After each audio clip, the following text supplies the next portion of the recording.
चलो शुरू करें, स्टार्ट करें। तो आगे देखते हैं नेक्स्ट क्वेश्चन क्या कह रहा है। Question, consider the quantity m kBt divide by pv of an ideal gas where m is the mass of the gas. ये जो कैपिटल M है वो क्या है? Mass of the gas. तो ये वाली जो क्वांटिटी लिखी हुई है m kBt डिवाइड बाई क्या है? pv। ये जो क्वांटिटी है ना, ये क्या चीज है? इसमें से टेम्परेचर है, प्रेशर है, वॉल्यूम है, या नेचर ऑफ द गैस है? क्या चीज है? ठीक है, तो इस चीज को पता करना है। सबसे पहले हम जाएंगे PV is equal to nRT पे। इस पे जाएंगे, PV is equal to nRT पे। अच्छा, PV is equal to n क्या होता है? Number of mole. मोल क्या होता है? मास डिवाइड बाई मोलर मास। ठीक है, m मतलब molar mass, molar mass into RT ना। यहां तक क्लियर है? चलिए अब देखिएगा, ये मास जो है, mass of the gas, mass of the gas कैसा है? Capital M। तो इसकी जगह पे क्या हो जाएगा? Capital M। और मैं जैसा कि आपको पढ़ा चुका हूं, ठीक है, ये मोलर मास, मोलर मास अभी आपको सुबह ही बताया था। Molar mass is equal to होता है mass of single particle into Avogadro number. ये बात क्लियर है? तो यहां पे लिख देंगे mass small m, single particle का मास इनटू एवोगाड्रो नंबर। ये हो गया। इनटू क्या हो जाएगा? RT। अगर आप यहां पे ध्यान से देखोगे, R डिवाइड बाई Na, ये क्या दे देगा बताइए? R डिवाइड बाई Na किसके बराबर होता है? बोल्ट्जमैन कांस्टेंट के बराबर। तो यहां पे capital M, capital M, R divide by Na क्या हो जाएगा? बोल्ट्जमैन कांस्टेंट इनटू क्या हो जाएगा? टेम्परेचर। और इस मास को इधर लेके चले आओ, PV को इधर लेके चले आओ, मैच कर जाएगा ना। PV और मास को इधर कर दो, तो ये है क्या? मास ऑफ सिंगल पार्टिकल। तो मास ऑफ सिंगल पार्टिकल, ये तीनों ऑप्शन तो नहीं हो सकते। नेचर ऑफ द गैस में मास ऑफ पार्टिकल आ सकता है। क्लियर रहेगा? इसको कर लीजिए। अभी PDF भेज दूंगा ना। चलो नेक्स्ट क्वेश्चन देखते हैं। ये भी अच्छा क्वेश्चन है। कह रहा है at what temperature the kinetic energy will be half of its initial kinetic energy of initial temperature is 227 degree centigrade ना। कह रहा है कब काइनेटिक एनर्जी किस टेम्परेचर पे आधी हो जाएगी अगर इनिशियल टेम्परेचर इतना है। तो सबसे पहले मैंने आपको बताया था काइनेटिक एनर्जी डायरेक्टली प्रोपोर्शनल क्या होती है? टेम्परेचर। लेकिन टेम्परेचर चाहिए किसमें? केल्विन में। और दिया किसमें? Degree centigrade. किसमें दिया हुआ है? Degree centigrade. तो डिग्री सेंटीग्रेड को केल्विन में बदलने के लिए आप कितने से ऐड करोगे? 273। 273 ऐड करोगे तो कितना हो जाएगा? 500। कितना हो जाएगा? 500 केल्विन। तो शुरुआत में टेम्परेचर कितना है? 500 केल्विन। तो टेम्परेचर डायरेक्टली प्रोपोर्शनल है ना। तो अगर टेम्परेचर आधा होगा तब काइनेटिक एनर्जी आधी होगी ना। तो कह रहा है किस टेम्परेचर पे काइनेटिक एनर्जी आधी होगी? At what temperature the kinetic energy will be half. तो कितने पे होगी? 250 पे। कितने पे होगी? 250 पे। क्योंकि टेम्परेचर आधा करोगे तो काइनेटिक एनर्जी क्या हो जाएगी? आधी हो जाएगी। समझ आ रही ना बात? तो कितने पे आधी होगी kinetic energy? T is equal to 250 kelvin ना। अच्छा, 250 केल्विन को अगर डिग्री, अच्छा डिग्री सेंटीग्रेड को केल्विन में बदलने के लिए जोड़ते हो 273, और केल्विन को डिग्री सेंटीग्रेड में बदलने के लिए क्या करना पड़े? माइनस। तो माइनस 273 करोगे तो कितना हो जाएगा? माइनस 273 करोगे तो कितना आ जाएगा डिग्री सेंटीग्रेड में? -23। ये होगा डिग्री सेंटीग्रेड। अब ऑप्शन के ऊपर है कहां तक रुकना है। अगर 250 तक है, मतलब ऑप्शन केल्विन में है, तो किस पे टिक कर दोगे? 250 पे। और अगर ऑप्शन डिग्री सेंटीग्रेड में तो -23 डिग्री से। क्लियर रहेगा ना? है? समझ आया कि नहीं? हो जाएगा ना, एकदम सिंपल है यार। ये टेम्परेचर आधा करने पे काइनेटिक एनर्जी क्या हो जाती है, आधी। तो 500 पे के है, तो 250 पे कितना हो जाएगा, k/2 हो जाएगी। तो 250 केल्विन को किस में बदल लो, डिग्री सेंट। ठीक, चलो अगला क्वेश्चन देखिए। ठीक, in a vessel the gas is at pressure P, the mass of all molecules is half and their speed is double। मास आधा और स्पीड क्या करते हैं, डबल कर देते हैं। तो आपसे कह रहा है then resultant pressure will be, pressure का फॉर्मूला आपने पढ़ा है, P is equal to N M C square divide by 3V। ये सबसे पहला फार्मूला मैंने बताया था कि यही फार्मूला केटीजी की आन बान शान है, यही फार्मूला था ना, P इज इक्वल टू इतना। ठीक है, अब देखो इसमें से क्या क्या चीजें की जिक्र मतलब इस क्वेश्चन में बात कर रहा है। कह रहा है mass of the all molecules is half, mass को क्या करना है, आधा, और स्पीड को क्या करना है, डबल। तो बाकी चीजें क्या हो जाएगी, कांस्टेंट हो जाएगी। तो बाकी चीजों की जगह पे आप क्या ले लोगे, कांस्टेंट, यहां पे के एम सी स्क्वायर, ये हो जाएगा। अब देखो मास को क्या करना है, नया प्रेशर क्या हो जाएगा, P डैश। मास को क्या करना है, हाफ, क्या करना है, हाफ। तो यहां पे क्या हो जाएगा, m/2। और स्पीड को क्या करना है, डबल। तो स्पीड को डबल करो तो 2c का स्क्वायर करोगे तो कितना हो जाएगा, 2c का स्क्वायर। एक स्टेप और कर देता हूं तो कितना हो जाएगा, अच्छा यहां पे मास को आधा किया है ना, m/2, मास को आधा किया और स्पीड को क्या किया, डबल।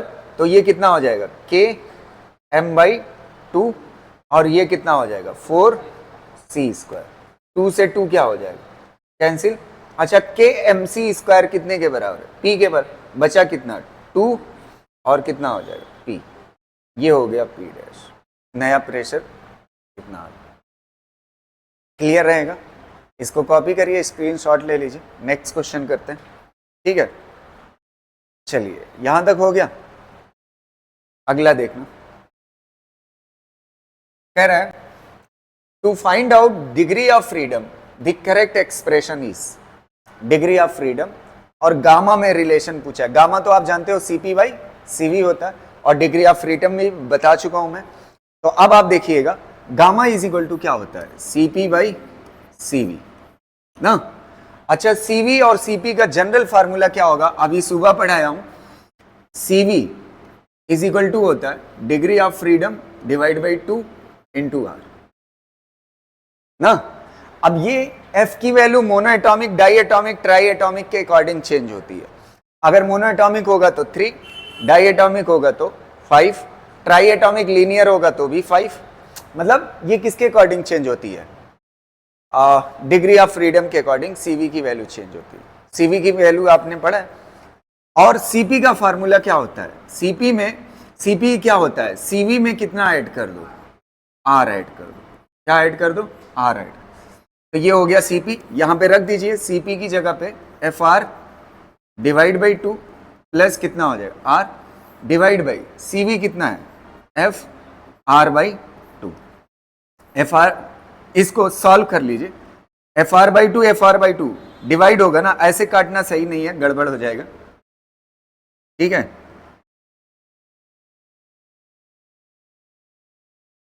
यहां तक क्लियर है ना, सही है, यहां तक क्लियर है ना। अब देखो इसको काटना सही नहीं है,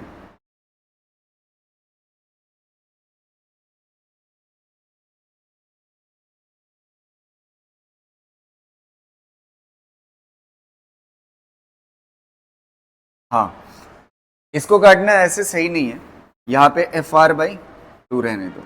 अब इसको डिवाइड करिए, डिवाइड करेंगे तो ये वाला पोर्शन पहले, तो कितना हो जाएगा 1 प्लस ना, इसको सॉल्व करेंगे तो R डिवाइड बाई FR/2, तो R क्या हो जाएगा, कैंसिल।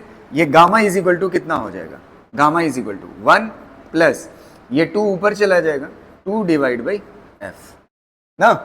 तो आपसे F इज इक्वल टू पूछा है ना, क्या पूछा, f इज इक्वल टू, इसको इधर लेके चले आइए, तो 2 divide by F is equal to क्या हो जाएगा, 2 डिवाइड बाई एफ, यहीं रहने दीजिए, 1 को इधर ले आइए, गामा माइनस 1, ठीक है।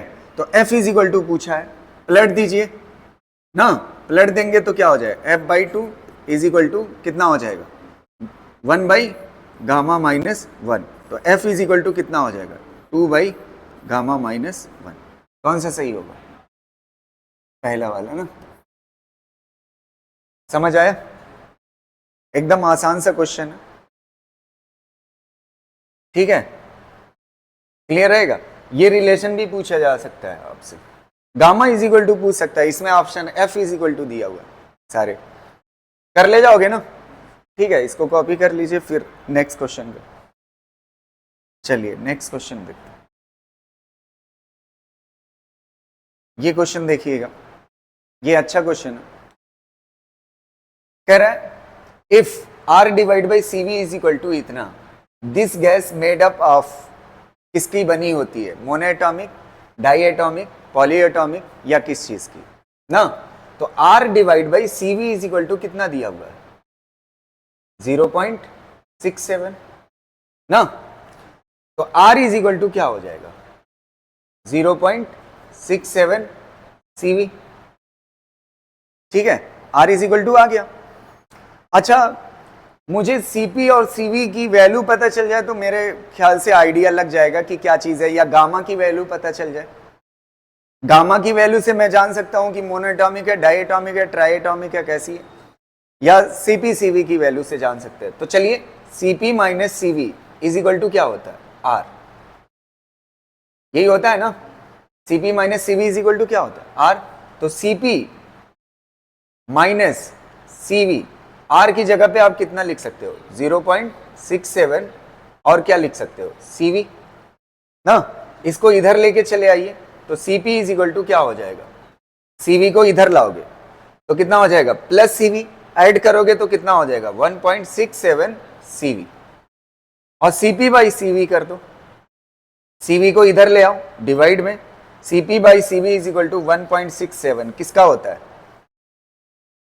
मोनोएटॉमिक का, 5/3 ना, गामा कितना होता है, गामा कितना होता है मोनोएटॉमिक का, 5/3 ना, 5/3 मतलब कितना, और ये गामा ही तो है CP बाई CV।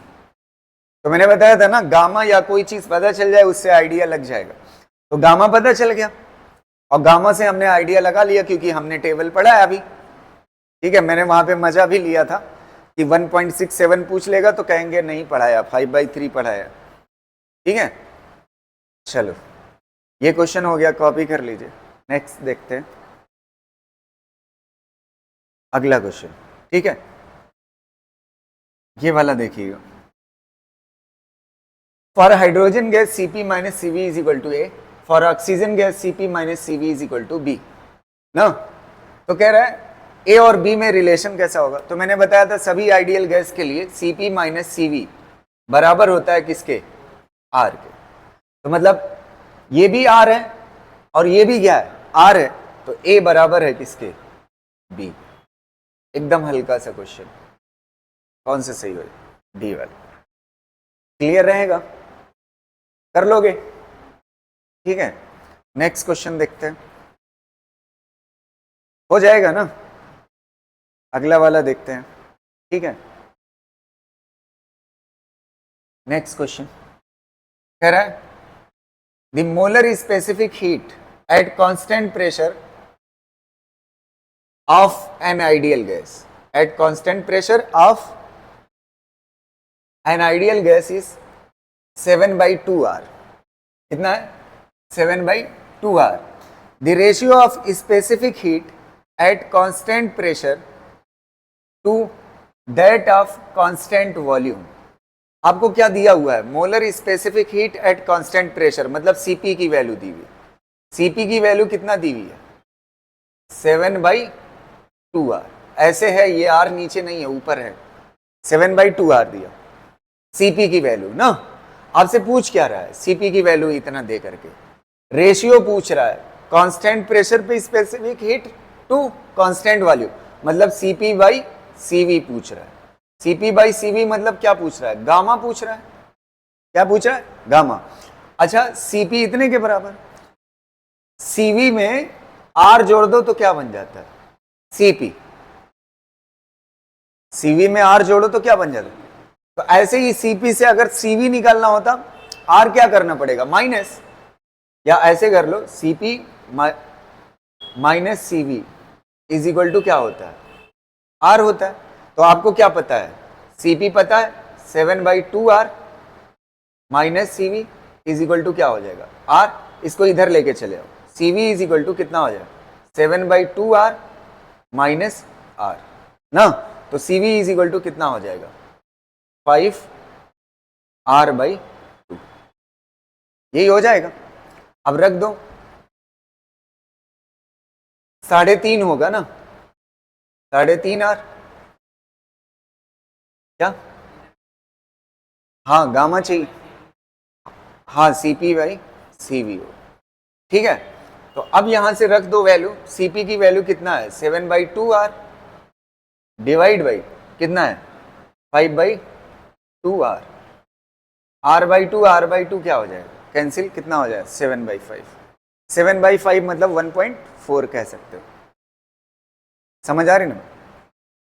अगर गैस पूछता कौन सी है तो 1.4 या 7/5 किसका होता है? डाई एटॉमिक का। किसका होता है? और ट्राई एटॉमिक लीनियर का भी यही होता है। समझ पा रहे हो ना? चलो, इसको कॉपी कर लो, फिर नेक्स्ट देखते हैं। समझ आया ना? एकदम सिंपल सा क्वेश्चन। चलो अगला देखते हैं। नेक्स्ट ये वाला क्वेश्चन देखिए, Cp and Cv denotes specific heat. Specific heat per unit mass बोल रहा है। मतलब Cp क्या है? अच्छा, Cp की जनरली जो हमने पढ़ा है, Cp मोलर हीट कैपेसिटी पढ़ा है ना, जिसकी यूनिट क्या होती थी?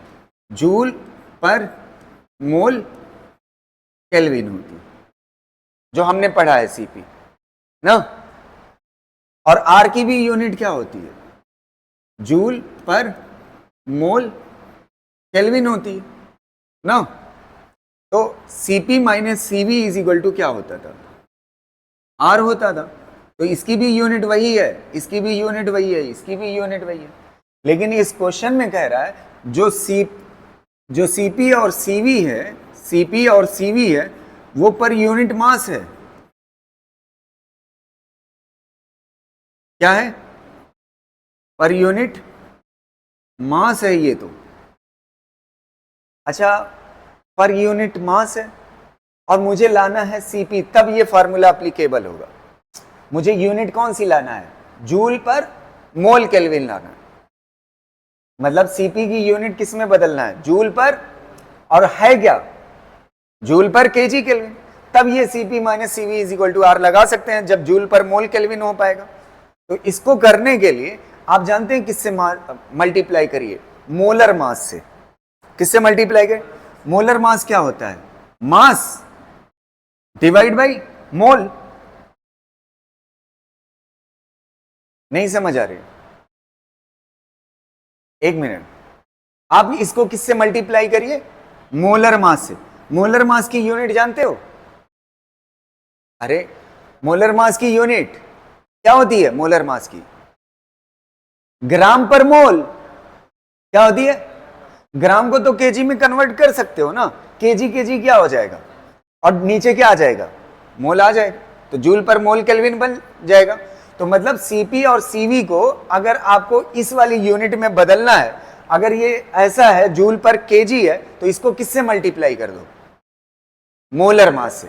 किससे मल्टीप्लाई कर दो? मोलर मास से। तो इस Cp की जगह पे लाने के लिए ये जो क्वेश्चन में Cp दिया हुआ है, उसको किससे मल्टीप्लाई करिए? मोलर मास से। और इसको किससे मल्टीप्लाई करिए? मोलर मास से। अब ये बराबर होगा किसके? R के ना, क्योंकि ये स्पेसिफिक हीट कैपेसिटी दिया था और चाहिए कैसी मुझे? Molar heat capacity. तो मोलर में बदलने के लिए किससे मल्टीप्लाई कर दोगे? मोलर मास से। तो अब यहां पे m कॉमन हो जाएगा। m कॉमन होगा तो Cp minus Cv is equal to क्या हो जाएगा? R divide by molar mass. कौन सा सही हो जाएगा? है पहला वाला, बस आंसर समझ आया कि नहीं, क्लियर रहेगा। चलिए नेक्स्ट क्वेश्चन करते हैं, अगला कह रहा है for a certain gas the ratio of specific heat is given to gamma is equal to इतना। कोई गैस है जिसका गामा का रेशियो कितने के बराबर है, 1.5। For this gas Cp Cv की वैल्यू पूछ रहा है, कौन सी सही होगी। तो Cp minus Cv is equal to क्या होता है, R होता है। Cp minus Cv is equal to क्या होता है, R होता है। अच्छा गामा इज इक्वल टू क्या होता है, Cp बाई Cv, और वो कितना दिया हुआ है 1.5। तो Cp इज इक्वल टू क्या हो जाएगा, इसको इधर लाओगे 1.5 Cv ना, यहां पे रखो Cp की जगह पे, तो 1.5 Cv minus Cv is equal to R। Cv common ले लोगे तो कितना बचेगा, 1.5 minus 1, 1.5 minus 1 is equal to R। तो कितना हो जाएगा, Cv इंटू कितना हो जाएगा, कितना आ जाएगा 0.5 ना, इज इक्वल टू क्या हो जाएगा R। तो Cv इज इक्वल टू कितना हो जाएगा, Cv is equal to R divide by 0.5 ना। 0.5 सॉल्व करोगे, पॉइंट हटाओगे, ऊपर 10 आ जाए, कितना आ जाएगा 2R। कोई मैच कर रहा है, Cv इज इक्वल टू एक 5R दिया हुआ है, ये गलत है, और ये भी क्या है, गलत है। अब Cp में चेक कर लेते हैं। अच्छा Cv में R जोड़ दो तो क्या बन जाता है, Cp, तो R जोड़ो इसमें तो कितना हो जाएगा 3R। तो कौन सा सही होगा, क्लियर रहेगा, हो जाएगा कि नहीं है। चलिए एक क्वेश्चन और कर लेते हैं, नेक्स्ट। यहां तक क्लियर है, अगला क्वेश्चन अच्छा है।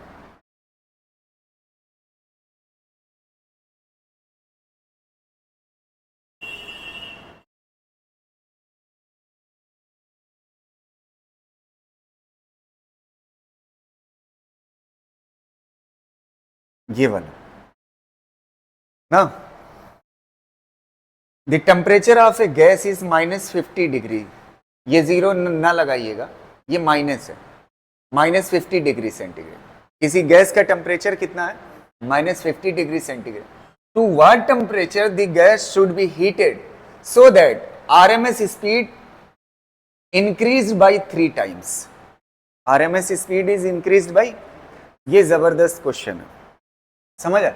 RMS स्पीड और टेम्परेचर में क्या रिलेशन होता है, square mean speed directly proportional होती है टेम्परेचर, ये बात पता है सबको। तो C square is equal to K, T लिख सकते हो, प्रोपोर्शनलिटी की जगह पे कांस्टेंट और इक्वल आ जाए। यहां तक क्लियर। अब कह रहा है -50 डिग्री सेंटीग्रेड पे the temperature of the gas is -50 degree centigrade. To what temperature the gas should be heated, -50 degree centigrade से कितने टेम्परेचर तक इसको गर्म किया जाए जिससे इसकी स्पीड इससे बढ़कर, C से बढ़ करके कितना बढ़ जाए, 3 गुना और बढ़ जाए। यहां पे एक वर्ड ध्यान देने वाला है, बहुत इंपॉर्टेंट है, वो है बाई। क्या है, बाई, समझ आ रहे। तो कहां से हीट करना शुरू किया है, पहली इक्वेशन लिखिए, C square is equal to K, और टेम्परेचर कितना है -50 डिग्री सेंटीग्रेड, प्लस केल्विन में बदलना है तो कितना हो जाएगा 273। तो कितना आ जाएगा 223। तो ये कितना हो जाएगा 223। क्या हुआ, माइनस है ना, ये -50 है, समझ आ रही ना। तो इसको केल्विन में बदल लिया, पहली सिचुएशन हो गई। अब कह रहा है कितने टेम्परेचर तक बढ़ाऊं, अब ये दूसरी इक्वेशन लिख रहा हूं, यहां से कितने टेम्परेचर तक बढ़ाऊं, मान लेते हैं वो T है टेम्परेचर, वो कितने के बराबर है, T के बराबर है टेम्परेचर। कितने टेम्परेचर तक बढ़ाऊं जिससे RMS स्पीड कितना गुना बढ़ जाए, 3 गुना। तो 3 गुना पहले से कितना आरएमएस स्पीड c, और 3 बाई का मतलब ये है इंक्रीज बाई 3 टाइम्स, पहले c थी और 3 गुना इसका और बढ़ गया तो कितना हो जाएगा 3c, तो टोटल कितना हो जाएगा 4c। अगर यहां पे 2 लिखा होता तब यहां पे कितना लेते 3c लेते, डिक्रीज 2 लिखा होता 3 times, sorry increase to 3 times लिखा होता तो यहां पे कितना होता 3c, लेकिन इंक्रीज 2 नहीं लिखा है, इंक्रीज बाई मतलब c तो है ही प्लस 3 गुना और, ये गलती ना होने पाए। अगर 2 लिखा होगा तब यहां पे कितना होता इंक्रीज टू 3c, 2 नहीं लिखा है बाई लिखा है मतलब c है ही प्लस 3 गुना और, तो यहां पे कितना हो जाएगा 4c का होल स्क्वायर। के क्या हो जाएगा, डिवाइड कर दो दोनों को डिवाइड करो, के क्या हो जाएगा कैंसिल, अच्छा सी स्क्वायर क्या हो जाएगा कैंसिल, 4 का स्क्वायर कितना हो जाएगा 16, t डिवाइड बाई 223, तो t इज इक्वल टू कितना हो जाएगा 16 इंटू 220, बस आंसर हो जाएगा। समझ आ रही ना बात, कर ले जाओगे। चलिए अब हम बात करते हैं थोड़ा सा, 3 फार्मूले हैं जो आपको जहन में रखना पड़ेगा, ठीक है, याद रहे ये फार्मूले। हेडिंग क्या होगी, मैक्सवेल डिस्ट्रीब्यूशन,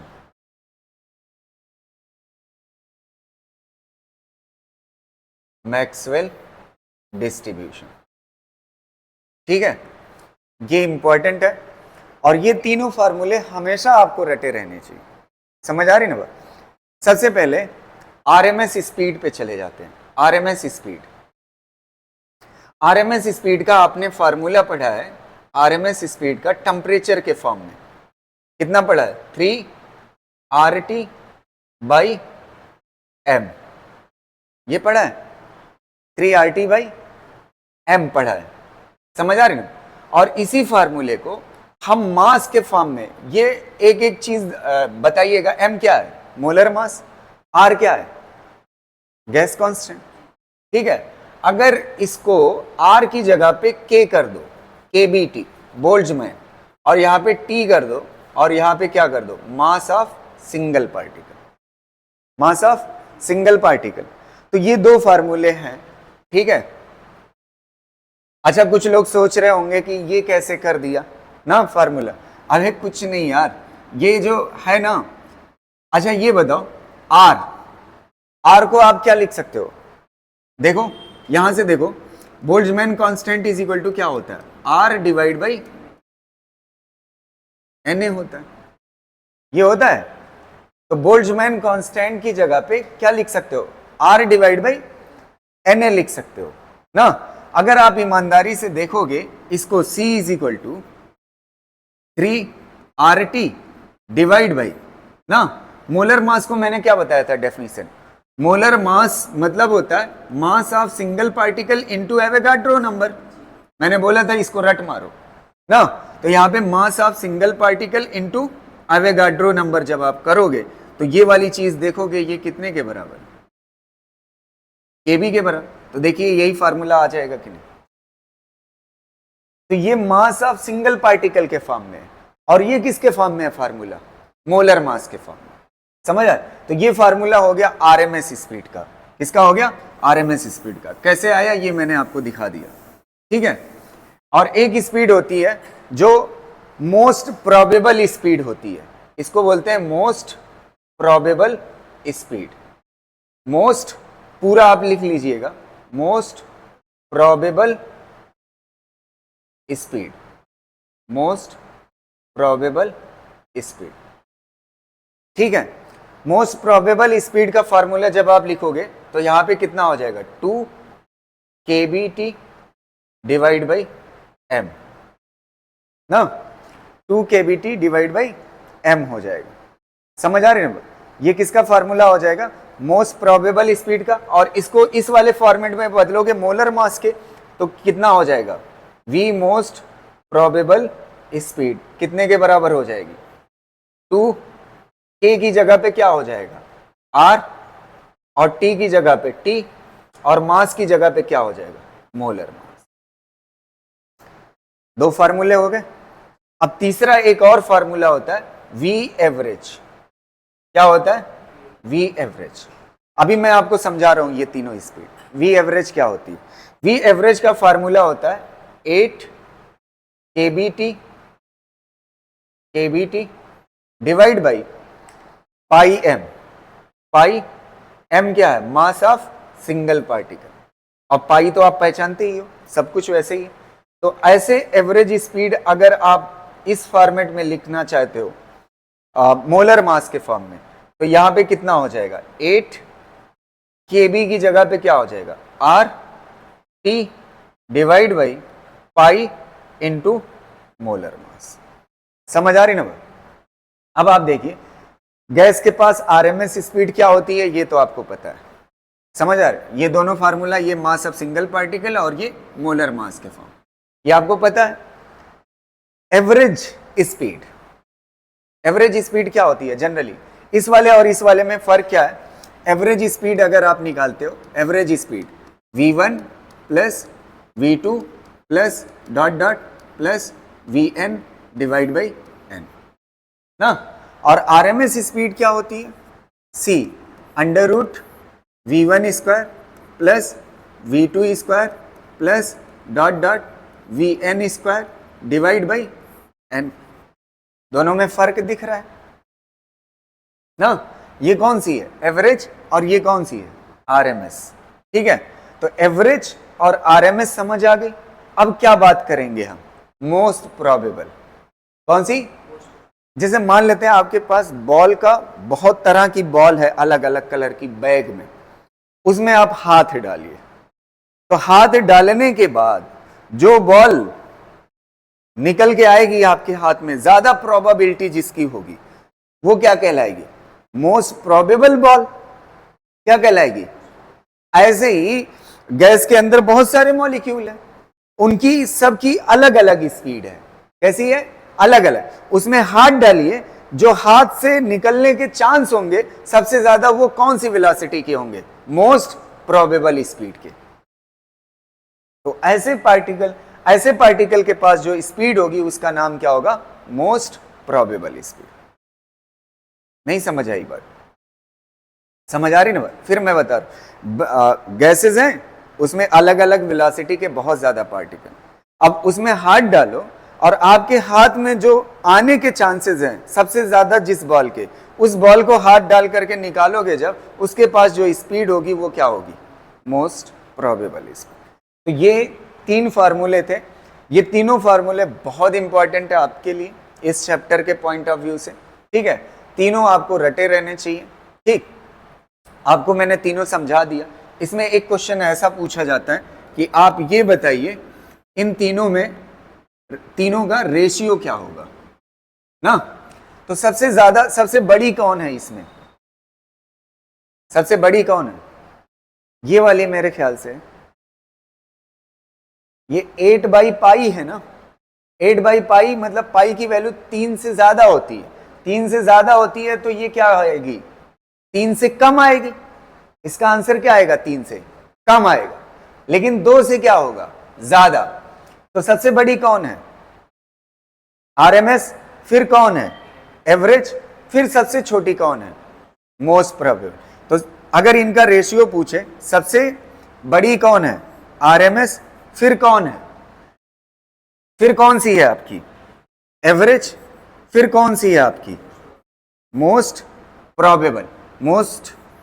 मोस्ट प्रोबेबल। समझ? एक क्वेश्चन ये हो गया, और दूसरा ये पूछेगा इनका रेशियो क्या होगा। तो अगर C ratio V average ratio V most probable पूछता है, तो इसका आंसर कितना होगा? √3। बाकी तो सब कॉमन है ना, तीनों में कट जाएगा। फिर उसके बाद एवरेज का कितना होगा ratio? √8 by pi, 8 by pi ratio तीसरा कौन सा है? Most probable root. ये होगा इनका रेशियो। ये दो क्वेश्चन आपसे पूछे जा सकते हैं, इसको कॉपी कर लीजिए, ठीक है।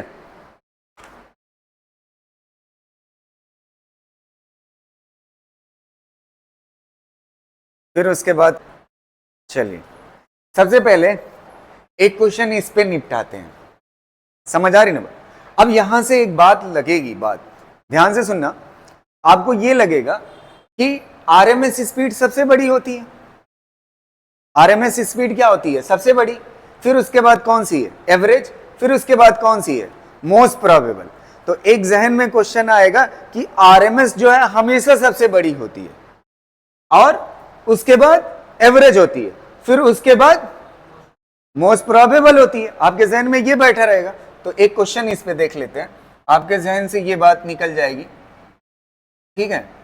और वो क्वेश्चन क्या होगा? ये वाला। एक कंटेनर है और ये पूरी तरह से खाली है। इसके अंदर क्या करते हैं? एक मॉलिक्यूल छोड़ देते हैं। एक मॉलिक्यूल छोड़ दिया। एक मॉलिक्यूल छोड़ने के बाद कह रहा है एवरेज स्पीड आरएमएस स्पीड कितने के बराबर होगी? एवरेज स्पीड और आरएमएस स्पीड कितनी होगी? तो आप देखिए एवरेज और आरएमएस का फार्मूला मैंने यहां पे लिखा है, देखिएगा ध्यान से। ये एवरेज का है और ये किसका है? आरएमएस का लिखा हुआ है ना। तो ऐसे ही सबसे पहले इसके लिए हम एवरेज निकालते हैं। क्या निकालते हैं? Average speed.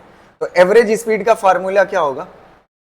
v1 plus v2 plus dot dot dot vn divide by n। अच्छा, कितने पार्टिकल हैं? एक है, तो वेलोसिटी कितना रहेगी? v1 और नंबर कितना? एक। तो v एवरेज कितना आ गई? v1 के बाद। अच्छा, v आरएमएस निकालिए।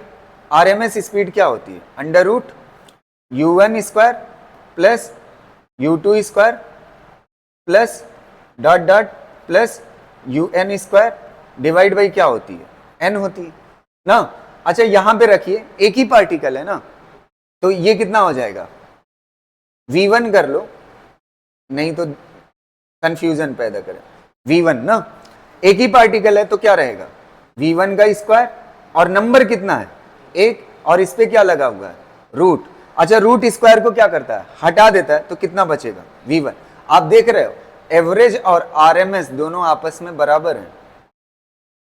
तो जब खाली एक पार्टिकल होगा कंटेनर के अंदर, तो उस वक्त एवरेज और आरएमएस बराबर होगी। अदरवाइज हमेशा आरएमएस क्या होगी? बड़ी होगी। किससे? एवरेज से। क्लियर रहेगा? चलिए इसको कर लीजिए कॉपी, फिर नेक्स्ट देखते हैं। नेक्स्ट देखिएगा, एक मिनट इस क्वेश्चन को पढ़िएगा। The average velocity of gaseous, चलिए इस क्वेश्चन को देखते हैं। The average velocity of gaseous molecule, average velocity कितना दी हुई है? 400। Calculate RMS speed. आपसे आरएमएस स्पीड पूछ रहा है, क्या दे करके? Average speed. तो एवरेज स्पीड का फार्मूला क्या होता है? Average speed is equal to under root 8 RT by pi, और क्या होता है? m मोलर मास ना। अब मैंने आपको बताया है कि जब सॉल्व करने की जरूरत पड़ेगी तो आप मोलर मास ग्राम में होता है, इसको किस में बदल लो? ये चीज। ये एवरेज स्पीड कितना दी हुई है? एवरेज स्पीड 400 कर लिए ना। अब इसके बाद अगले स्टेप में आरएमएस स्पीड कैलकुलेट करनी है। आरएमएस स्पीड क्या होती है? c, और c इज इक्वल टू कितना होता है? आपने पढ़ा है अंडर रूट कितने के बराबर होता है? 3 RT by m into 10 to the power -3। वैसे रेशियो में कट जाएगा, कोई जरूरत नहीं थी इसको बदलने की, लेकिन चलो दिखा दिया। अब डिवाइड कर लो दोनों को। तो डिवाइड करोगे RT बाई m, इतना पोर्शन क्या हो जाएगा? कैंसिल ना। और यहां पे कितना आ जाएगा? c डिवाइड बाई 400 बराबर होगा किसके? √3। और डिवाइड में इतना है, ये ऊपर चला जाएगा तो कितना हो जाएगा? √3। अच्छा, सब रूट के अंदर है ना, तो कोई दिक्कत नहीं है, एक रूट ले लो और इसको पाई को ऊपर कर दो, तो कितना हो जाएगा? 3 पाई बाई 8 हो जाएगा। और 3 पाई पाई की वैल्यू कितना होती है 3.14, 3 से मल्टीप्लाई करोगे तो लगभग कितना हो जाएगा 10/8 ना, और इसको सॉल्व करोगे तो कितना हो जाएगा 5/4। यहां से c की वैल्यू कितना आ जाएगी 400 रूट 5/, बस आंसर होगा। समझ आया? चलिए ये हो गया। अब एक दो चीजें जो आपको याद रखनी है और ठीक है, वो थ्योरेटिकल है, जिसका नाम क्या है मीन फ्री पाथ। क्या नाम है? Mean free path. देखिएगा मीन फ्री पाथ, हेडिंग डालिएगा mean free path. Mean free path, mean free path का मतलब क्या होता है? जैसे मान लेते हैं ये कंटेनर है और इसके अंदर गैस भरी हुई, ये गैस के पार्टिकल है, ठीक है, समझ आ? तो ये गैस मान लेते हैं, और गैस का ये वाला पार्टिकल यहां से यहां जाता है, टकराता है, और फिर यहां टकराने के बाद यहां टकराता है। तो ये वाला जो गैप है, ये वाला क्या कहलाता है? एक कोलिजन से दूसरे कोलिजन के बीच में जो गैप है उसको क्या बोलते हैं? Mean free. ये फ्री पाथ कहलाता है। क्या कहलाता है? ऐसे बहुत सारे पार्टिकल एक दूसरे से टकराते हैं, एक कोलिजन से दूसरे कोलिजन के बीच में पाथ, तो सारे पाथ का क्या ले लो एवरेज, तो इसको क्या बोलेंगे? Mean free path. क्या बोलेंगे? Mean free path. तो मीन फ्री पाथ के दो फार्मूले हैं।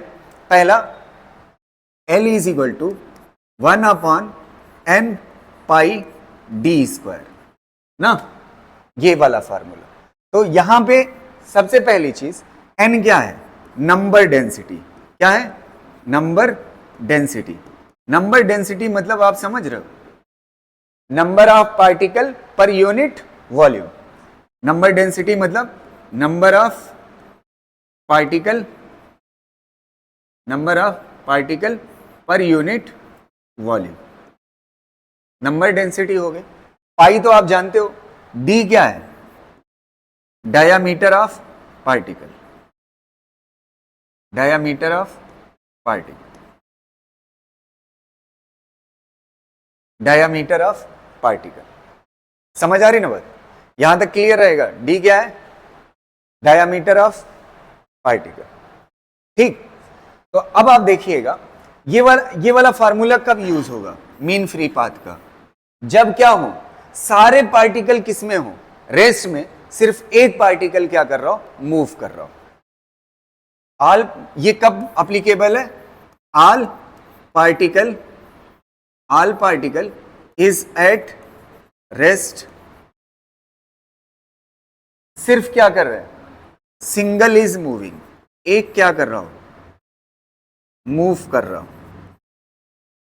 एक क्या कर रहा हूं? मूव कर रहा हूं। तब ये मीन फ्री पाथ का फार्मूला है। क्लियर रहेगा?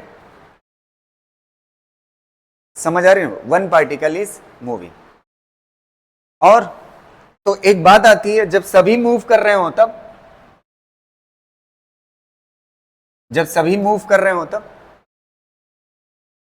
तब मीन फ्री पाथ का जो फार्मूला होगा, मीन फ्री पाथ का, L is equal to 1 divide by root 2n pi D square होगा।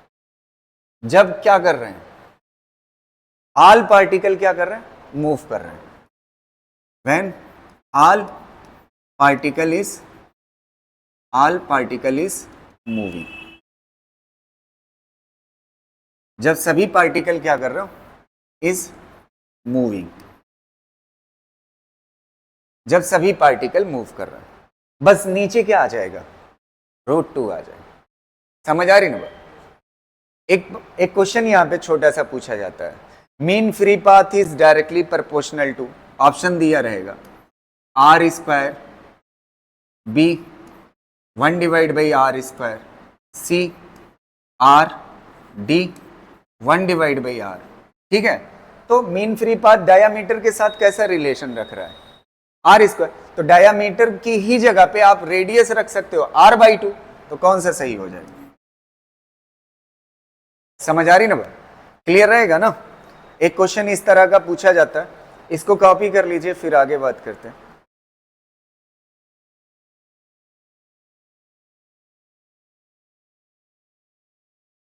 क्लियर रहेगा?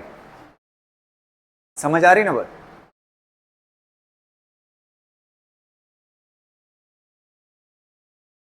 चलिए, एक और रिलेशन इंपॉर्टेंट सा बता रहा हूं, ये बहुत इंपॉर्टेंट है, अगली बात सुनिएगा। यहां तक हो जाने के बाद एक बात समझिएगा, यहां से ये वाला कॉन्सेप्ट बहुत इंपॉर्टेंट है। ये एक साल फार्मूला पूछा जा चुका है नीट में, पता है? एक साल आ चुका है 2020 के आसपास, सिर्फ फार्मूला ही पूछ दिया था मेन फ्री पाथ का। अगली चीज समझिएगा, ये वाला इस साल के लिए बहुत इंपॉर्टेंट है। पीवी इज इक्वल टू क्या होता है? एनआरटी, आइडियल गैस के लिए पीवी इज इक्वल टू क्या होता है? एनआरटी। अब हम देखने जा रहे हैं मीन फ्री पाथ का रिलेशन किससे? टेम्परेचर और प्रेशर से। किससे? टेम्परेचर और प्रेशर से। तो एक काम करते हैं, यहां पे V को इधर ले आते हैं, तो क्या हो जाएगा? N divide by V। कितना हो जाएगा? N divide by V। और इसको इधर ले आते हैं, P डिवाइड बाई क्या हो जाएगा? RT। P डिवाइड बाई क्या हो जाएगा? RT। अच्छा, एक काम करते हैं, दोनों तरफ हम एवोगाड्रो नंबर से मल्टीप्लाई कर देते हैं। एवोगाड्रो नंबर से मल्टीप्लाई, कोई फर्क पड़ेगा? अच्छा, इसको मैंने कुछ बताया है, N क्या है? Number of mole. और N क्या? Na क्या है? Avogadro number. आज सुबह ही बताया हूं, इसको क्या बोलते हैं? Total number of particle. क्या बोलते हैं? एक बार याद दिलाऊं कि याद है? याद है ना? क्या बोलते हैं? Total number of particle.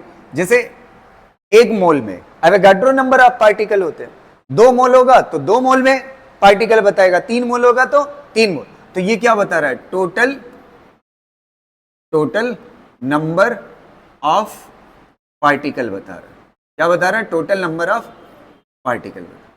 समझ आ रहा है? तो टोटल नंबर ऑफ पार्टिकल ये बता रहा है। अच्छा, total number of particle divide by volume क्या कहलाता है? अभी पढ़ाया हूं जस्ट। ये n क्या है? नंबर डेंसिटी ना, number of particle divide by volume. तो ये बेसिकली क्या है? स्मॉल n है, P Na divide by RT ना। ये नंबर डेंसिटी ही तो है। इसको रिप्लेस करिए, L इज इक्वल टू कितना हो जाएगा? 1 डिवाइड बाई √2। n की जगह पे कितना आ जाएगा बताइए?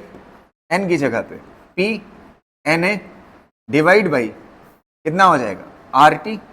और यहां पे क्या हो जाएगा? क्या बच रहा है? d² ना। समझ आ रहे?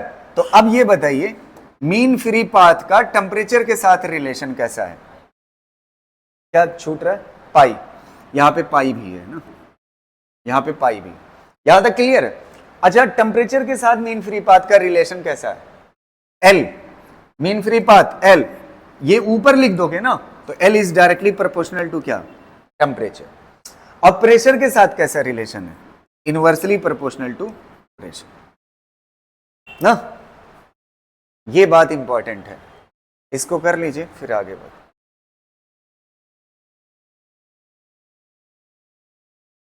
ठीक है, एक छोटा सा क्वेश्चन और देख लीजिए, इसको बताओ।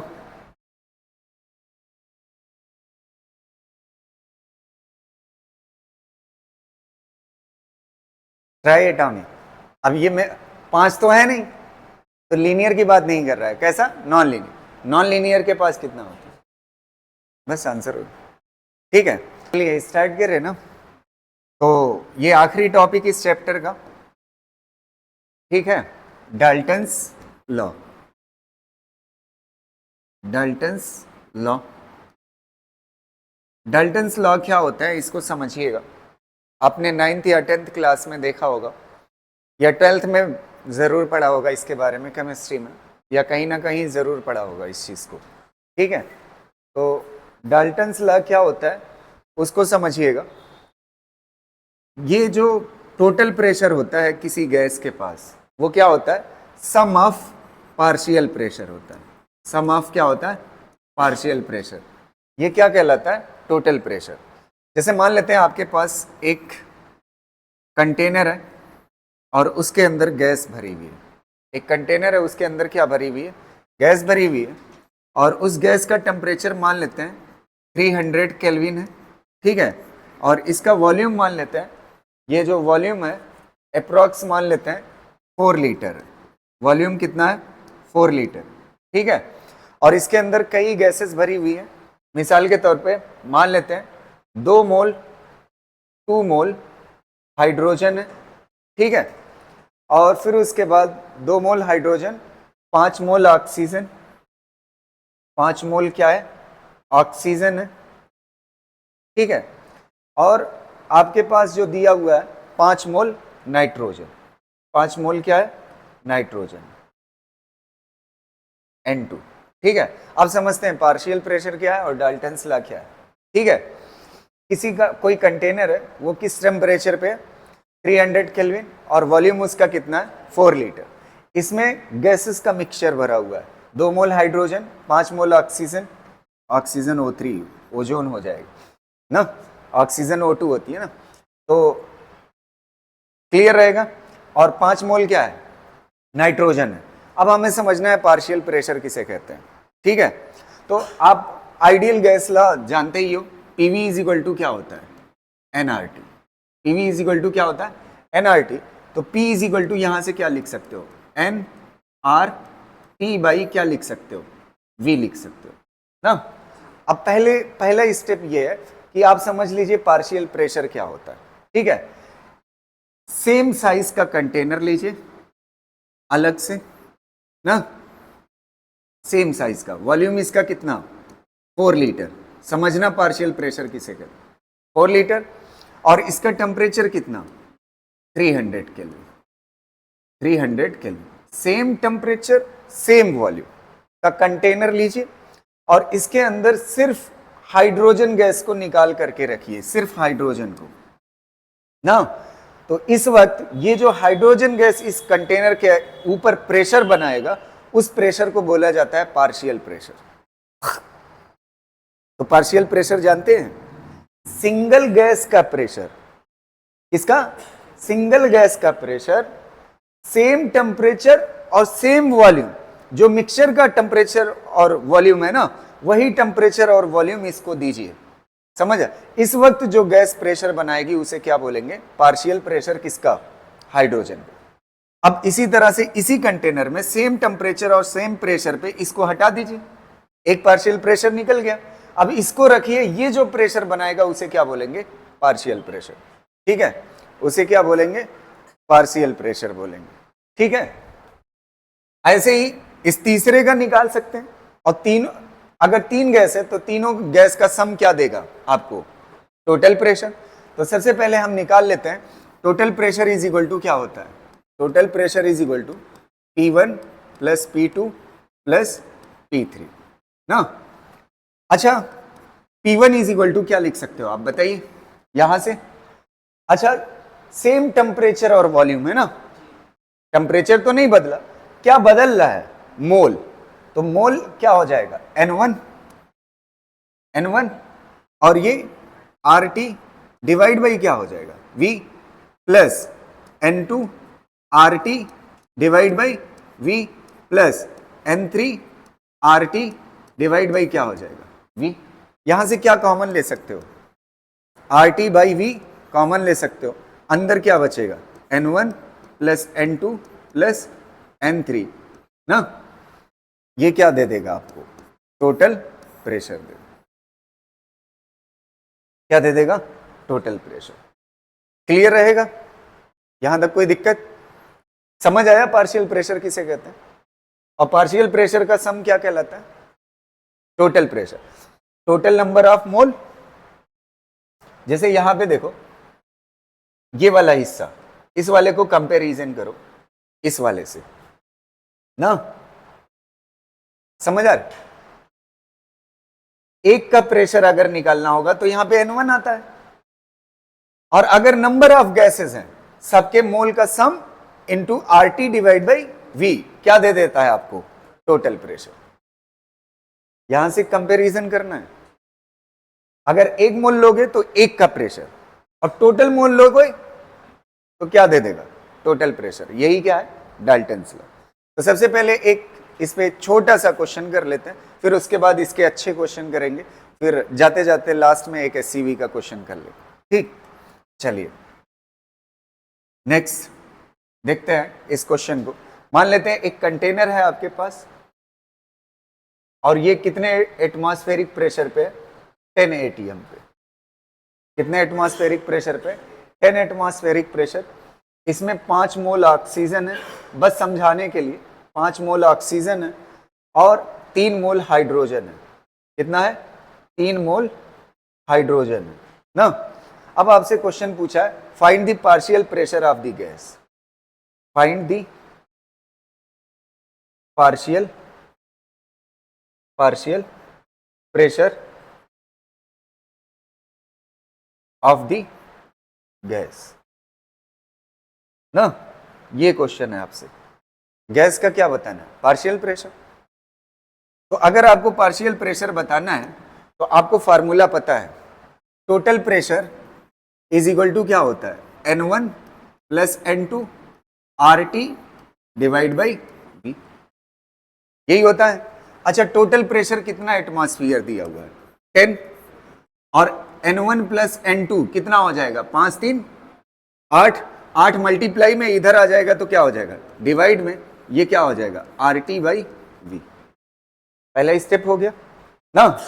अच्छा, अब एक गैस का निकालना है ना, तो एक गैस का, अच्छा P इज इक्वल टू क्या होता है? nRT by V। मैंने आपको बोला है ना, इस हिस्से को छोड़ दीजिए। अगर 1 मोल लोगे तो एक गैस का प्रेशर आएगा, और अगर सारे मोल ले लोगे तो सारे का प्रेशर आएगा टोटल। तो आपको पार्शियल प्रेशर पूछा है ना, एक का पूछा है, तो P1 इज इक्वल टू क्या हो जाएगा? N1 और इंटू क्या हो जाएगा? RT by V। अब P1 लिखने के बजाय क्या कर लीजिए, एक क्या है? ऑक्सीजन, तो प्रेशर ऑफ ऑक्सीजन, और यहां पे क्या हो जाएगा? मोल ऑफ ऑक्सीजन ना। RT बाई V कितने के बराबर है? 10/8। और मोल कितना है? कितना मोल है ऑक्सीजन? 5, तो कितना हो जाएगा? 50/8 आ गया ना। ऐसे ही क्या निकाल लोगे? पार्शियल प्रेशर किसका निकाल लोगे? किसका चाहिए मुझे? हाइड्रोजन का। तो हाइड्रोजन का जब निकालोगे तो यहां पे मोल किसका आ जाएगा? हाइड्रोजन का। हाइड्रोजन का मोल कितना है? 3, और टोटल RT बाई V कितना है? 10/8, तो कितना हो जाएगा? 30/, और यूनिट क्या होगी? एटमॉस्फेयर। समझ आया कि नहीं? सबसे पहले मैंने क्या निकाला? टोटल प्रेशर से RT बाई V निकाल लिया। मुझे ये बात पता थी कि सिंगल गैस का प्रेशर क्या कहलाता है? पार्शियल। अगर उसको निकालना होगा तो RT बाई V तो कॉमन होने जा रहा है, तो यहां से वैल्यूज को पुट कर दिया। ठीक, चलिए ये क्वेश्चन हो गया, क्लियर रहेगा। अब एक दो अच्छे क्वेश्चन कर लेते हैं जो अच्छी वैरायटी के। ठीक है, नेक्स्ट क्वेश्चन देखिएगा।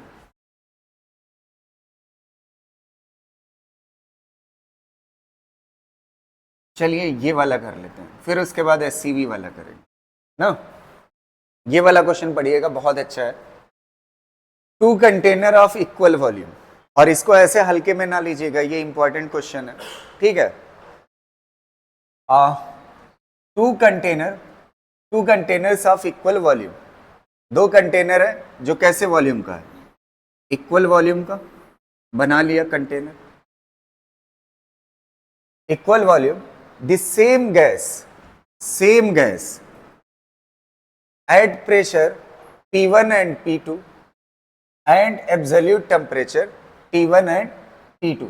वॉल्यूम तो दोनों का सेम है, प्रेशर कितना है? P1 और P2, और टेम्परेचर कितना है? T1 और T2। ये है ऑन ज्वाइनिंग। अब क्या करते हैं? दोनों को ज्वाइन कर देते हैं एक दूसरे से। तो इसको ज्वाइन कर लीजिए, क्या कर लीजिए? ज्वाइन कर लीजिए, यहां से ज्वाइन कर दीजिए, और पतली पाइप से ज्वाइन करेंगे। समझ आ रहे? ज्वाइन कर दिया। अब ज्वाइन करने के बाद on joining vessel the gas reaches at a common pressure. दोनों में प्रेशर क्या हो जाता है, सेम हो जाता है। प्रेशर क्या हो जाता है, सेम हो जाता है। प्रेशर कॉमन और टेम्परेचर भी क्या हो जाता है, कॉमन हो जाता है। अच्छा, अगर टेम्परेचर कॉमन होता है इसका मतलब ये खुला हुआ है। अगर यहां पे वाल्व था ना, वाल्व था तो ये वाल्व कैसा है, खुला हुआ, तभी दोनों का टेम्परेचर भी क्या है, सेम ना। अच्छा, वॉल्यूम के बारे में क्या ख्याल है, वॉल्यूम भी सेम रहेगा, जो पहले था वही अब भी रहेगा। समझ आ रहे ना। अब आपसे कह रहा है the ratio of P divide by T, pressure और टेम्परेचर का रेशियो पूछ रहा है। तो आप जानते हैं ऐसे क्वेश्चन को कैसे सॉल्व करेंगे। अच्छा, दोनों में गैस भरी हुई थी, दोनों में गैस भरी हुई थी, तो वही गैस है ना, कोई बाहर से इसको गैस दे रहे हो या ले रहे हो, नहीं ना। अगर ऐसा नहीं होता तो आप कंजर्वेशन ऑफ मोल लगा सकते हैं। यहां पे क्या लगा सकते हैं, जितना मोल पहले था उतना मोल, आपने केमिस्ट्री में पढ़ा होगा, अगर अमाउंट चेंज नहीं हो रहा है तो मोल कंजर्व रहेगा। जो गैस पहले थी जितना, उतना ही गैस अब भी है। प्रॉपर्टी चेंज करने से मोल चेंज नहीं होगा। तो मोल इनिशियल बराबर होगा किसके, मोल फाइनल। ये दो पार्ट हो गया, मोल इनिशियल बराबर होगा किसके, मोल फाइनल। तो यहां पे आप लिख सकते हो ना, यहां पे सॉल्व कर देते हैं।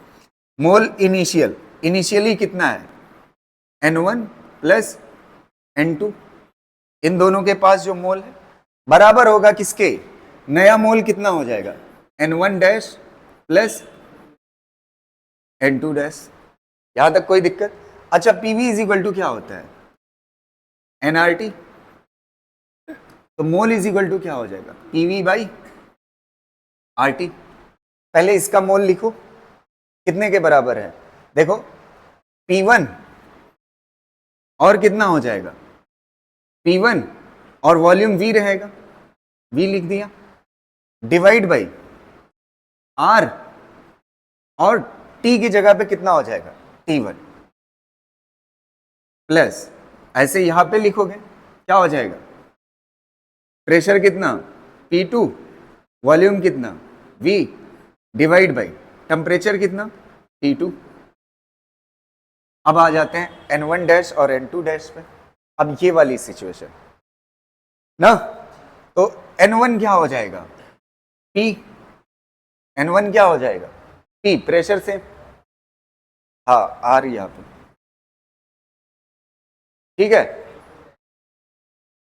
हाँ ये डैश है, ठीक है, ये डैश है। यहां तक क्लियर है, अब हैंग करने लगा ज्यादा होगी, यहां तक क्लियर है ना।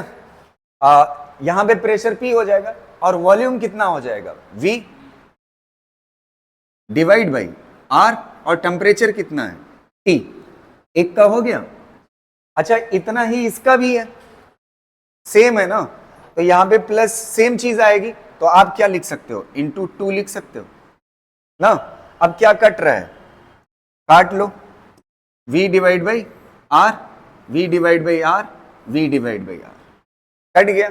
आपसे P डिवाइड बाई T का रेशियो पूछा है, P डिवाइड बाई T, यहां पे मल्टीप्लाई में 2 है, इधर आएगा तो किस में आ जाएगा, डिवाइड में, तो क्या हो जाएगा, P1 divide by 2T1 plus P2 divide by 2T2। बस आंसर हो गया। देखो कोई मैच कर रहा है, डी वाला ना, बस आंसर हो गया। कंजर्वेशन ऑफ चार्ज से इसको छाप लीजिए। फिर SCV वाला एक क्वेश्चन कर लेते हैं और एक क्वेश्चन मैं अपनी तरफ से करा देता हूं, ठीक है, यहां तक क्लियर है। चलिए अगला देखिएगा।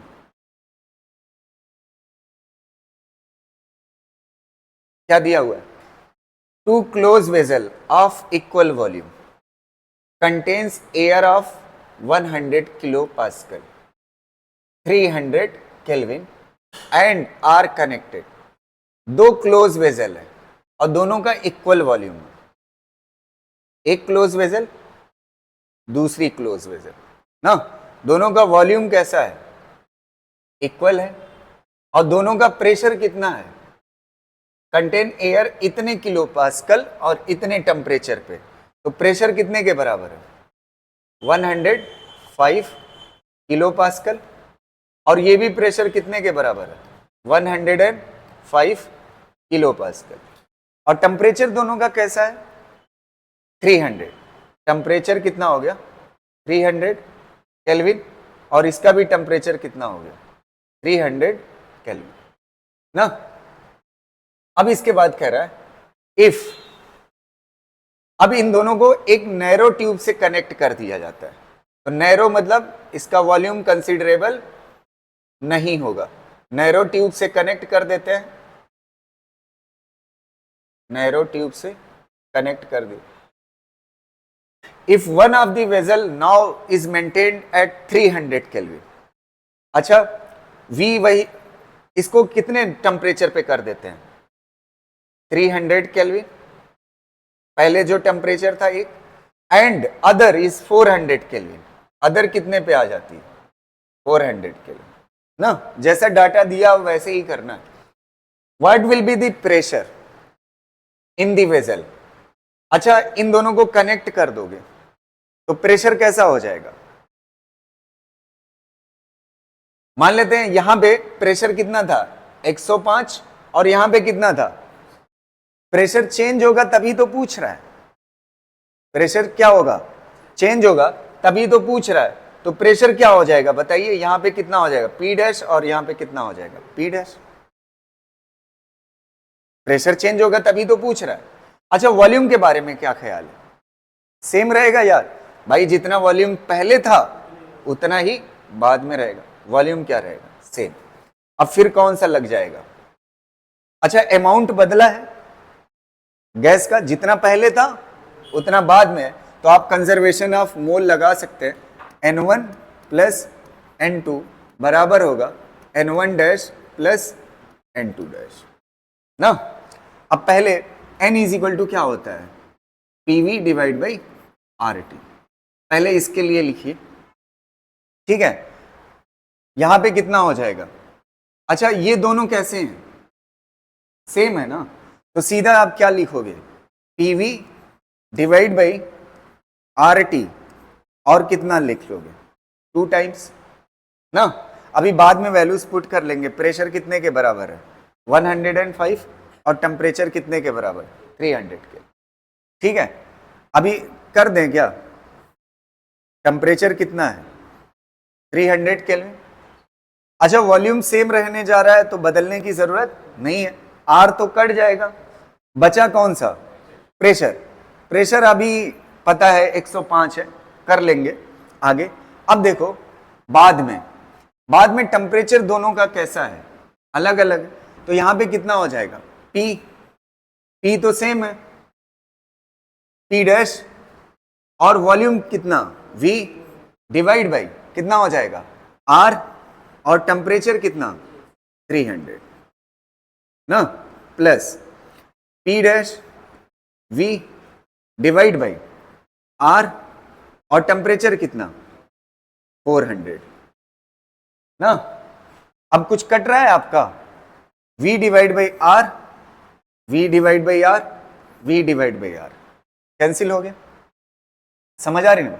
तो यहां पे कितना आ रहा है 2P डिवाइड बाई कितना 300 इज इक्वल टू, ये कितना हो जाएगा, सॉल्व करो कितना हो जाएगा, कितना हो जाएगा यार 1200 ना, कितना हो जाएगा 1200 LCM ना, और ये कितना हो जाएगा 400 P डैश प्लस ये कितना हो जाएगा 300 P डैश ना, ये कितना हो जाएगा 700 P डैश डिवाइड बाई 1200, और ये कितना हो जाएगा 2P बाई 300। यहां से क्या कट जाएगा, कट जाएगा, और P की वैल्यू कितना है 105, 105 रख के सॉल्व करिए, P डैश की वैल्यू बताइए, देखिए कितना आ रहा है,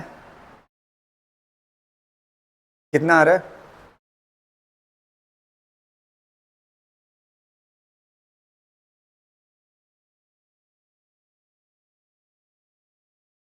नहीं ये 105 है भैया, 105 किलो पास्कल। तो P dash is equal to कितना हो जाएगा, इसको इधर मल्टीप्लाई करोगे तो कितना हो जाएगा 24 ना, और ये नीचे आ जाएगा 300 इंटू 7, और ये कितना हो जाएगा 105, 105। देखो कितना आ रहा है, जो भी आंसर है वही होगा। ठीक है, क्लियर रहेगा ना।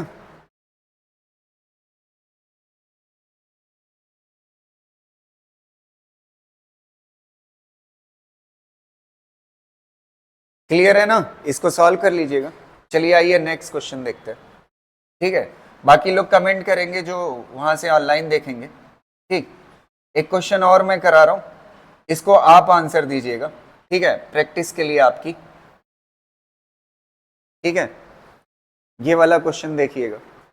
मान लेते हैं एक आपके पास वेजल है। ठीक है, एक वेजल है, इसका प्रेशर जो है 8 एटीएम है, 8 एटीएम, और इसका जो है वॉल्यूम जो है वो 5 लीटर है।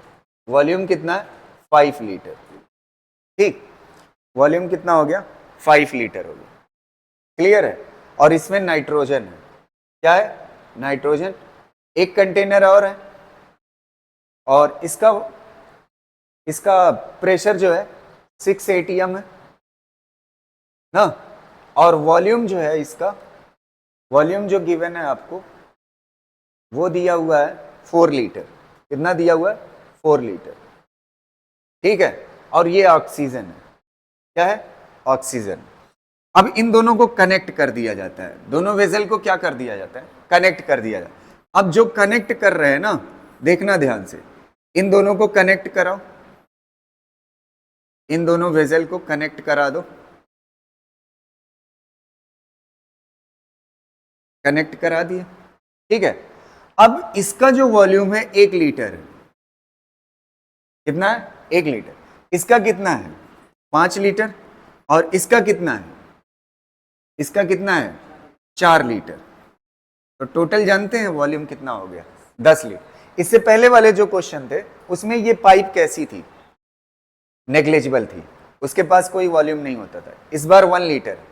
ठीक है, अब आपसे पूछे, अगर आपसे यहां पे पूछे, आप ये बताइए ये जो टोटल प्रेशर इस वाले में होगा कनेक्ट करने के बाद, वो टोटल प्रेशर की वैल्यू कितना होगी ना। तो हमने कोई नई गैस इसके अंदर डाली या निकाली है नहीं, तो हमें पता है मोल्स कैसे होंगे, कंजर्व होंगे। जो पहले मोल थे टोटल वही बाद में होंगे। तो N1 प्लस N2 बराबर होगा N1 dash plus N2 dash. Dash है ये ना। अब आप देखिएगा N इज इक्वल टू क्या होता है, PV by RT, PV by RT।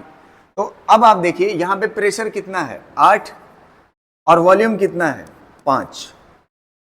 Volume कितना है 5, डिवाइड बाई कितना हो जाएगा RT। अच्छा, जो टेम्परेचर पहले था वही टेम्परेचर बाद में भी, टेम्परेचर में कोई चेंज नहीं किया। समझ आ रही ना। तो प्लस ये दूसरा मोल कितना हो जाएगा बताइए, 6 इंटू कितना 4 ना, वॉल्यूम हो गया, प्रेशर इंटू वॉल्यूम RT बराबर होगा ये दोनों मोल्स ना। अच्छा, ये दोनों को कनेक्ट कर दिए, फ्लो हो रहा है, तो टेम्परेचर सेम होना मतलब फ्लो हो रहा है, ओपन है ना। तो एक किसको मान लो, क्या मान लो, एक मान लो, दो मत लिखो, तो ये क्या हो जाएगा N हो जाएगा, दोनों की जगह पे एक मान लो ना। अब आप देखिए प्रेशर कितना, प्रेशर पता करना है, प्रेशर पता करना है, और वॉल्यूम कितना हो जाएगा 10 लीटर, डिवाइड बाई आपको क्या चाहिए R, और टेम्परेचर कैसा है सेम, तो RT क्या हो जाएगा, तो ये कितना हो जाएगा 40 प्लस कितना हो जाएगा 24, और ये कितना हो जाएगा 10। तो 40 और 24 कितना हो जाएगा 64, P इंटू 10। तो P इज इक्वल टू कितना हो जाएगा 6.480। समझ आ रही ना बात, आ गया ना आसानी से। इसको छाप लीजिए। और जाते जाते एक आखिरी क्वेश्चन, फिर इसके बाद केटीजी कंप्लीट। ठीक है, आखिर हमने कर ही लिया इसको कंप्लीट और बढ़िया से कर लिया। ठीक है, लास्ट क्वेश्चन देखिए। A gas is filled in the cylinder shown in the figure. एक गैस है, ये मॉड्यूल में है क्वेश्चन। ठीक है, shown in the figure the 2 points, the 2 pistons are joined by a string। एक रस्सी से इन दोनों पिस्टन को क्या किया है, बांध रखा, और इसके अंदर क्या भरी हुई, गैस भरी हुई। अब गैस को हम हीट करते हैं। क्या करते हैं, हीट करते हैं। The piston will move towards left. क्या ये पिस्टन बाई तरफ भागने लगेगा या इधर भागने लगेगा या रुका रहेगा, क्या होगा, नन ऑफ दिस। इस तरह से ऑप्शन दिए हुए ना। अब इसके अंदर गैस भरी हुई है, गैस क्या करेगी, फोर्स लगाएगी। जब हीट करोगे इसके कंटेनर के इधर वॉल पे लगाएगी फोर्स ना, और इधर वॉल पे लगेगी, पिस्टन पे इधर लगेगी, गैस फोर्स लगाएगी ना, इधर लगाएगी। अच्छा, आपको मैंने बताया था कि प्रेशर इज इक्वल टू क्या होता है, normal force divide by area ना। गैस इस पे प्रेशर बनाएगी, समझ। तो प्रेशर इज इक्वल टू क्या होगा, normal force divide by area. तो फोर्स इज इक्वल टू क्या हो जाएगा, प्रेशर इनटू एरिया ना। अच्छा ये बताओ, यहां पे प्रेशर हर जगह कैसा होगा, सेम होगा। प्रेशर कैसा होगा, सेम होगा। तो यहां पे प्रेशर इनटू इस एरिया को मान लेते हैं A1, ये हो गया फोर्स बाहर की तरफ, और ये इधर की तरफ लगाएगा, गैस इधर की तरफ लगाएगी, इधर फोर्स कितना लगेगा, प्रेशर इनटू एरिया। ये A2 है और ये कितना है, A1 है। समझ पा रहे हो ना, ये प्रेशर सेम रहेगा भाई, एक ही गैस है तो उसकी ताकत हिट करने की क्या रहेगी, सेम रहेगी, तो प्रेशर सेम रहेगा। एरिया दोनों जगह क्या है, अलग है। प्रेशर और एरिया अलग होने की वजह से फोर्स क्या होगा, अलग अलग होगा। फोर्स क्या होगा। अच्छा ये बताओ, किसका एरिया ज्यादा है, इसका। तो इधर की तरफ फोर्स क्या लग रहा है, इधर की तरफ फोर्स ज्यादा लग रहा है ना, और इधर की तरफ एरिया कम है, तो इधर की तरफ फोर्स कम लग रहा है। तो नेट फोर्स किधर लग रहा है, तो किधर जाएगा पिस्टन, टूवर्ड्स, किधर जाएगा, टूवर्ड्स राइट ना। और अगर एरिया बराबर होता था, हाँ स्टेशनरी रहता। अगर एरिया बराबर होता ना, तो जितना फोर्स इधर लग रहा है उतना फोर्स इधर लगता, तो नेट फोर्स क्या हो जाता, 0। तो कैसा रह जाता, रिमेन्स रेस्ट। और जाते जाते एक आखिरी बात, ठीक है, फिर उसके बाद चैप्टर कंप्लीट।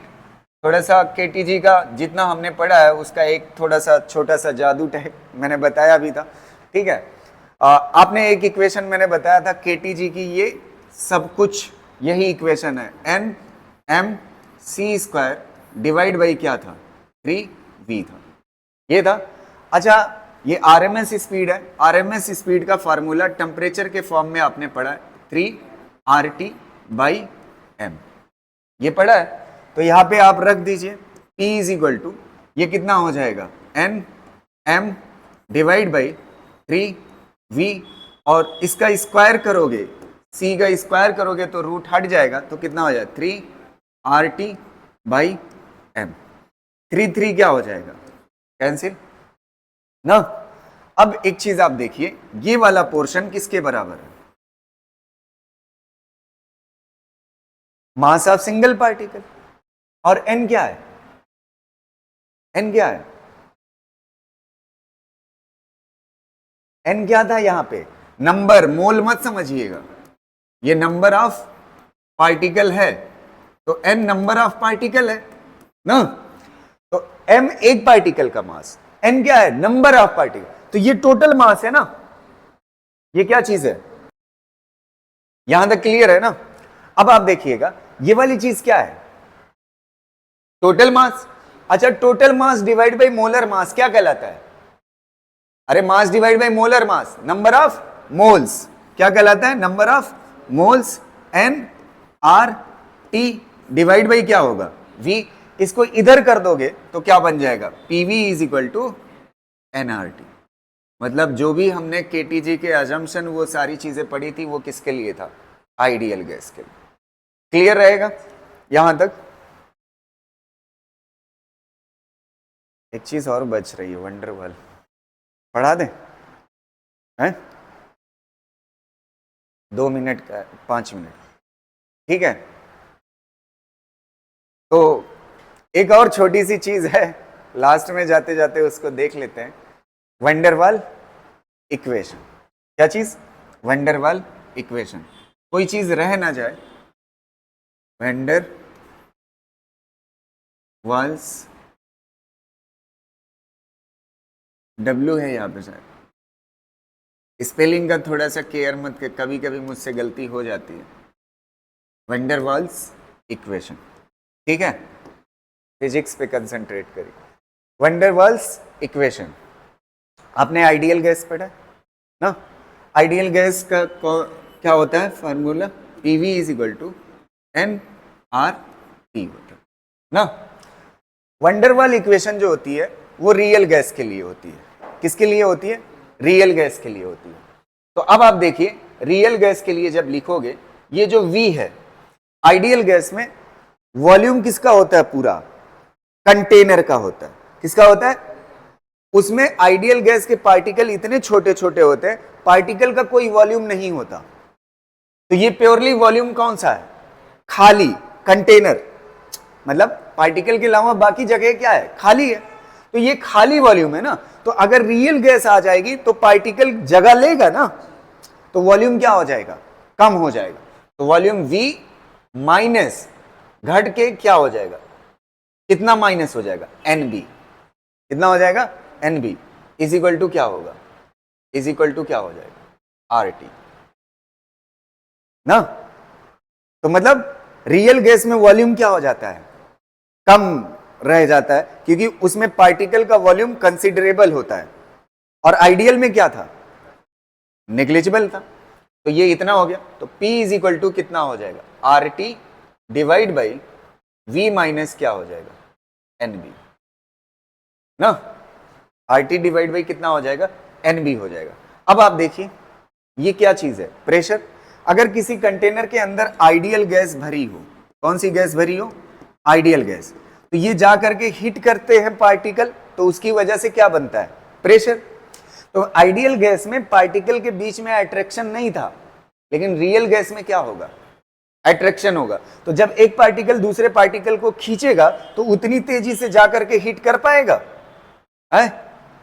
नहीं कर पाएगा ना। तो कुछ प्रेशर में क्या आ जाएगी, कमी आ जाएगी। क्या आ जाएगी, कमी। और वो कमी किसके बराबर होगी, AN² divide by V²। V क्या है, वॉल्यूम। समझ आ रही ना बात। तो प्रेशर क्या हो रहा है, रियल में कम हो रहा है, और वॉल्यूम भी क्या हो रहा है, कम हो रहा है। तो अब इसको इधर लेके चले आओ, P plus AN² divide by V² is equal to कितना हो जाएगा, इसको इधर लेके गए, ये कितना हो जाएगा, RT by V minus NB, V minus NB इतना हो जाएगा। ध्यान से सुनना, मजा आएगी आगे। यहां तक क्लियर है, ठीक है। अब इसको इधर लेके चले आओ, V माइनस NB को भी, तो क्या हो जाएगा, P plus A divide by AN² divide by V², इतना हो गया। और V minus NB is equal to क्या हो जाएगा, RT। अब यहां से देख करके लड़कों को ये लगता है ना गड़बड़ी, कि प्रेशर बढ़ गया ना, लेकिन आया ये कैसे है, अरेंजमेंट से। प्रेशर घटा था, इतना कम हुआ था। समझ आ रही ना। और वॉल्यूम भी क्या हुआ था, आइडियल गैस के कंपेयर कम हुआ था। समझ आ रही ना बात। अब अगर 1 मोल के लिए वंडरवाल चाहिए, 1 मोल के लिए, तो ये N क्या है, नंबर ऑफ मोल्स। तो यहां पे कितना हो जाएगा, P plus A divide by V square, और यहां पे कितना हो जाएगा, v minus B is equal to R T. आपने ये बचपने में पढ़ी होगी ना, ये वाली इक्वेशन पढ़े हो, p plus A divide by V square, v minus B is equal to R T. और जाते जाते आखिरी बात इससे रिलेटेड, ये a जो है, a वाला कांस्टेंट किसकी वजह से था, फोर्स ऑफ अट्रैक्शन की वजह, अट्रैक्शन की वजह से ये कमी आई थी ना प्रेशर में, तो ये किसकी वजह से है, फोर्स ऑफ, ये जो कांस्टेंट है फोर्स ऑफ अट्रैक्शन की वजह से ना। और एक और है, एक और कांस्टेंट है, कौन है, बी। बी किसकी वजह से आया था, किसकी वजह से आया था, पार्टिकल की वजह से। किसकी वजह से आया था, पार्टिकल की वजह से। किसकी वजह से आया था, बी वाला, साइज की वजह से। किसकी वजह से, अच्छा आइडियल गैस में साइज क्या होती थी पार्टिकल की, नेग्लिजिबल, और इसमें क्या होती है, कंपेरेबल। तो यहां पे ये किसकी वजह से, साइज ऑफ पार्टिकल। किसकी वजह से, साइज ऑफ पार्टिकल। समझ आ रही ना बात। और बाकी v वॉल्यूम है, p क्या है, प्रेशर। अब कंपैरिजन करो, ये वाला किसके लिए है, आइडियल, और उसमें p में कितना जोड़ दो, a प्लस वी स्क्वायर जोड़ दो ना, और वॉल्यूम में कितना माइनस कर दो, b माइनस कर दो, is equal to R T ना। और एक मोल के लिए आइडियल गैस क्या होती है, PV is equal to R T. R T की जगह पे आर टी रहेगा, और प्रेशर और वॉल्यूम की जगह पे क्या हो जाएगा, चेंज। यहां से लड़का गलत आइडिया ये लगाता है कि वॉल्यूम घटा है और प्रेशर बढ़ा है, ऐसा नहीं है, वॉल्यूम भी घटा है और क्लियर रहेगा। तो केटी जी इतना ही, और साथ देने के लिए बहुत बहुत शुक्रिया। ठीक है, तो चैप्टर कंप्लीट, और आप सभी को दिवाली की ढेर सारी शुभकामनाएं। एंजॉय करिए, बढ़िया से सेलिब्रेट करिए। Thank you so much. इसको कॉपी कर लो।